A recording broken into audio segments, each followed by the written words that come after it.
Hello दोस्तों, स्वागत है आपका मेरे यूट्यूब चैनल टेक स्टडी अटियापुर में। जैसा कि आप सब देख पा रहे हैं, रेलवे मंत्रालय की तरफ से एक और नोटिफिकेशन जारी किया गया, उसके बारे में हम आपको अपडेट देने वाले हैं। इससे पहले आप लोगों ने देखा होगा एएलपी के संबंध में एक नोटिस आया था, शॉर्ट नोटिस। उसके साथ साथ ग्रुप डी के संबंध में एक शॉर्ट नोटिस आया था, जिसका हमने टेक स्टडी अटियापुर यूट्यूब चैनल पर अपडेट दिया था। तो आज यहाँ पे आरपीएफ से संबंधित, रेलवे प्रोटेक्शन फोर्स से संबंधित यहाँ पे एक अपडेट निकल के आई है। उसके बारे में आपको इन्फॉर्मेशन देने जा रहा हूँ। कितनी वैकेंसी आएगी वो सारी डिटेल्स में इसी वीडियो में बताने वाला हूँ, इसलिए वीडियो के अंत तक बने रहिएगा। तो देख पा रहे हैं, न्यू दिल्ली की तरफ से 2 तारीख की डेट में ये नोटिस जारी हुआ है। उसके बाद यहाँ पे थोड़ा सा नीचे की तरफ आएंगे, principal chief secretary commissioner RPF की तरफ से लिखा गया all zonal railway including Kolkata metro RPSC corps. यहाँ पे देख पा रहे हैं आप लोग। अब यहाँ पे थोड़ा सा नीचे की तरफ स्क्रॉल करते हुए देखते हैं कि क्या नोटिस इसमें दिया गया है, क्या क्या बातें बताई गई हैं। तो देख पा रहे हैं, भारत सरकार रेलवे मंत्रालय रेलवे बोर्ड की तरफ से, मिनिस्ट्री ऑफ रेलवे की तरफ से जारी हुआ है। न्यू दिल्ली 1 तारीख की डेट में 2024 की जनवरी में देख पा रहे हैं, नए साल की तरफ से यहाँ पे आपको वैकेंसी देखने के लिए मिलेगी। इसमें जो है यहाँ पे वैकेंसी की बात करें सबसे पहले, तो यहाँ पे वैकेंसी 2000 वैकेंसी की बात हुई है कांस्टेबल की यहाँ पर। उसके साथ साथ जो 250 यहाँ पे पोस्ट है वो sub inspector RPF sub inspector की वैकेंसी है। 2000 कांस्टेबल की, 250 आरपीएफ सब इंस्पेक्टर की वैकेंसी आने वाली है। जबकि इसमें होना चाहिए था कि 2018 में पीयूष मंत्री, जब पीयूष गोयल जी रेल मंत्री थे, तो उन्होंने 10,000 वैकेंसी की बात की थी। फिर भी यहाँ पे 4 से 5 साल हो जाने के बावजूद भी वैकेंसी बढ़ी नहीं, बल्कि 2000 यहाँ पे और घट गई है। तो यहाँ पर आपको चुनाव का समय है और ये वैकेंसी बढ़ेगी, बिल्कुल बढ़ेगी, आपको बढ़ी हुई देखने के लिए मिलेगी। बस यहाँ पे चुनाव थोड़ा सा और नज़दीक आने दीजिए, वैकेंसी की संख्या यहाँ पे बढ़ जाएगी। और यहाँ पे थोड़ा सा स्क्रॉल करते हुए नीचे की तरफ बढ़ेंगे तो यहाँ पे रिक्रूटमेंट प्रोसेस दिया हुआ है। रिक्रूटमेंट प्रोसेस में यहाँ पे फेज 1 में सबसे पहले आपका सीबीटी एग्ज़ाम होगा। उसके बाद सीबीटी एग्ज़ाम क्लियर करने के बाद आपका फिजिकल होगा, और उसमें उसके बाद यहाँ पे थर्ड स्टेप में, यहाँ पे फेज में आपका डॉक्यूमेंट वेरिफिकेशन होगा। उसके बाद आपकी ज्वाइनिंग करा ली जाती है। अब यहाँ पे हम तीनों फेज़ के बारे में समझने वाले हैं। तो यहाँ पे देख पा रहे हैं, जैसे हम स्क्रॉल करते हुए नीचे की तरफ आते हैं, तो यहाँ पे सब इंस्पेक्टर के बारे में बताया गया है और उसके साथ साथ यहाँ पे कांस्टेबल की बताया गया है। तो यहाँ पे अलग अलग जोन में अलग अलग वैकेंसी होगी, इसलिए जोन वाइज वैकेंसी यहाँ पे कम हो सकती है। यहाँ पे बात करें कांस्टेबल की, तो यहाँ पे देख पा रहे हैं 2000 वैकेंसी है। एलिजिबिलिटी क्राइटेरिया क्या क्या है, सबसे पहले उसको जान लेते हैं। सब इंस्पेक्टर के लिए आपके पास ग्रेजुएशन होना चाहिए किसी भी स्ट्रीम में, किसी भी यूनिवर्सिटी से। कांस्टेबल के लिए आपके पास 10th होना चाहिए, आपने 10th या उसके इक्विवेलेंट आपने एजुकेशन ले रखी हो।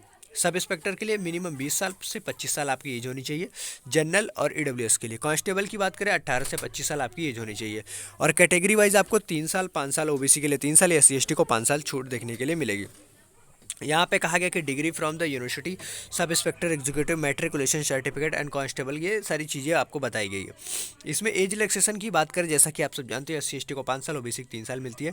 इसके साथ साथ जो कश्मीर, जम्मू, लद्दाख वगैरह है, उनको भी यहाँ पे छूट देखने के लिए मिलती है। अब यहाँ पे हम आगे की तरफ बढ़ते हैं। जो इसका फिजिकल स्टैंडर्ड है, फिजिकल मेजरमेंट, इसमें अनरिजर्व और ओबीसी को जो मेल कैंडिडेट 165 सेंटीमीटर हाइट होनी चाहिए, फीमेल की 157 सेंटीमीटर, एससी एसटी जो है उनको 160 और 152 सेंटीमीटर फीमेल की होनी चाहिए। चेस्ट की यहाँ पे बात कर लें तो यहाँ पे 80 से 85 सेंटीमीटर होनी चाहिए जनरल ओबीसी के लिए, और एससी एसटी के लिए यहाँ पे देख पा रहे हैं, और फीमेल्स वगैरह के। और इसके साथ साथ जो यहाँ पे गढ़वाली वगैरह, उनको थोड़ी सी यहाँ पे रिलैक्सेशन चेस्ट में भी और हाइट में भी देखने के लिए मिलती है। यहाँ थोड़ा सा जैसे हम नीचे की तरफ आते हैं, तो एग्जामिनेशन फ़ीस के बारे में अभी यहाँ पे शॉर्ट नोटिस है, फुल नोटिफिकेशन नहीं आया है, जल्द ही फुल नोटिफिकेशन आने वाला है। यहाँ पे उसके बारे में फुल नोटिफिकेशन में एग्जामिनेशन फ़ीस होगा, पेमेंट आप कैसे करेंगे ये सारी चीज़ें उसमें दी रहेंगी, अप्लाई आपको कैसे करना है, कॉल लेटर कब आएगा, ये सारी चीज़ें उसमें दी रहेंगी। पहले फेज में आपका सीबीटी एग्ज़ाम होता है। सीबीटी एग्ज़ाम जो है आप फॉर्म भरेंगे, उसके साथ साथ आपका सीबीटी एग्ज़ाम होगा। सीबीटी एग्ज़ाम क्लियर करते हैं, उसमें आपको देखने के लिए मिलेगा।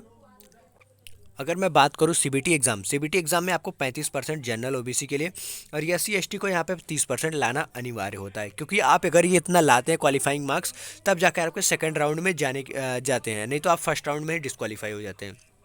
सब इंस्पेक्टर ग्रेजुएशन लेवल की, कांस्टेबल 10th लेवल की होती है। सब इंस्पेक्टर की बात करें तो इसमें आपको 90 मिनट का समय दिया जाता है। यहाँ पे देख पा रहे हैं एग्जाम में, जिसमें 120 क्वेश्चन होते हैं, 50 जनरल अवेयर्स के, 50 मैथ के, 35 रीजनिंग के, सॉरी 50 जीएस के होंगे, जनरल अवेयर्स के 35 मैथ के, 35 रीजनिंग के, टोटल 120 क्वेश्चन होते हैं सब इंस्पेक्टर में। कांस्टेबल में भी यही है, 90 मिनट का टाइम होता है, 120 क्वेश्चन होते हैं, 50 जनरल अवेयर्स के, 35 मैथ के, 35 रीजनिंग के। सेम दोनों का पैटर्न एक होता है। उसके बाद आप सीबीटी एग्जाम क्लियर कर लेते हैं। ये देख पा रहे हैं सिलेबस दिया हुआ जनरल अवेयर्स का, या अर्थमेटिक का और रीजनिंग का। उसके बाद हम यहाँ पे थोड़ा सा नीचे की तरफ आते हैं। उसके बाद आप सीबीटी एग्ज़ाम जैसे क्लियर करते हैं तो आपको क्वालिफाइंग मार्क्स मैंने बता ही दिया। क्वालिफाइंग मार्क्स के बाद आपका पीटी और पीएमटी होता है, पीएचटी जिसको फर्स्ट सेकंड में आप आ जाते हैं, पीटी एंड पीएमटी जिसको कहते हैं, जिसमें आपका हाइट, चेस्ट वगैरह, रनिंग वगैरह आपको देखा जाता है। रनिंग की बात कर ले तो सब इंस्पेक्टर की बात करें तो आपको 1600 मीटर 6 मिनट 30 सेकंड में दौड़ना है। और उसके साथ साथ यहाँ पे बात करें अगर आप फीमेल हैं तो 4 मिनट में दौड़ना होगा। 800 मीटर आपकी जो लॉन्ग जंप है वो 12 फीट की होनी चाहिए, हाई जंप 3 फुट 9 इंच की होनी चाहिए मेल्स के लिए। फीमेल्स के लिए 9 फीट की होनी चाहिए लॉन्ग जंप, 3 फुट की हाई जंप होनी चाहिए।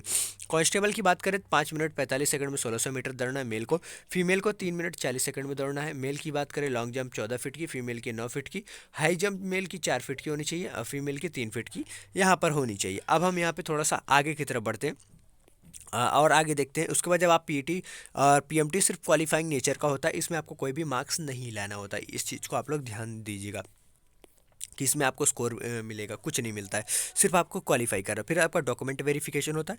डॉक्यूमेंट वेरिफिकेशन होने के बाद आपको ज्वाइनिंग करा ली जाती है। अब हम यहाँ पे देखते हैं और भी कोई इंपॉर्टेंट अपडेट है तो उसके बारे में भी आपको जानकारी दे देते हैं। यहाँ पे बात करें सब इंस्पेक्टर के लिए, यहाँ पे देख पा रहे हैं 120 क्वेश्चन जो होगा उसमें जनरल ओबीसी को 42 मार्क्स लाना ही होगा क्वालिफाई करने के लिए सीबीटी एग्जाम को।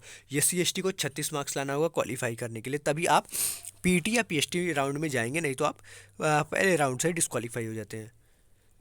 यहाँ पर अगर मैं बात करूँ कांस्टेबल के लिए भी, तो कांस्टेबल के लिए भी यहाँ पे दिया कि 120 क्वेश्चन यहाँ पे जनरल ओबीसी के लिए 142 नंबर और एससी एसटी को 36 नंबर लाना अनिवार्य होता है। इसके बाद आपका डॉक्यूमेंट होता है, जैसा कि आप सब जानते हैं, आपको मैंने बताया। उसके बाद आपका यहाँ पे ज्वाइनिंग करा ली जाती है। तो वीडियो कैसी लगी कमेंट में ज़रूर बताइएगा। वीडियो को लाइक करके चैनल को सब्सक्राइब करके बेल आइकन को हिट कर दिया ताकि ऐसी ढेर सारी अपडेट आप लोग को इस चैनल पे मिलती रहे। और अगर आपने अभी तक अपना कास्ट सर्टिफिकेट चाहे एससी एसटी हो, ओबीसी हो और ईडब्ल्यूएस सर्टिफिकेट नहीं बनवाया, एक्स सर्विसमैन सर्टिफिकेट नहीं बना है आपका, तो अभी से आप बनवा लीजिए, क्योंकि वैकेंसी आने के बाद तुरंत फॉर्म भरे जाएंगे, ज़्यादा समय आपको नहीं मिलेगा।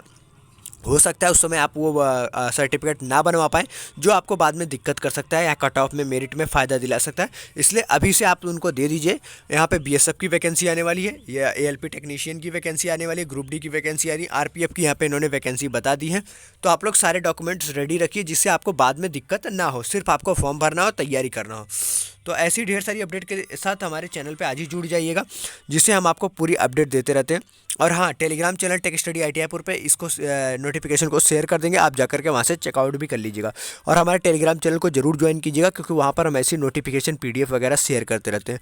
और इस वीडियो को अपने दोस्त यार सबको बता दीजिएगा कि RPF की तरफ से तगड़ी वैकेंसी आने वाली है, और ये वैकेंसी अभी बढ़ेंगी घटेंगी नहीं। मिलते हैं नेक्स्ट वीडियो में नेक्स्ट अपडेट साथ, तब तक के लिए स्वस्थ रहिए, मस्त रहिए। जय हिंद, जय भारत। कोई डाउट हो तो कमेंट में आप पूछ सकते हैं। Thank you.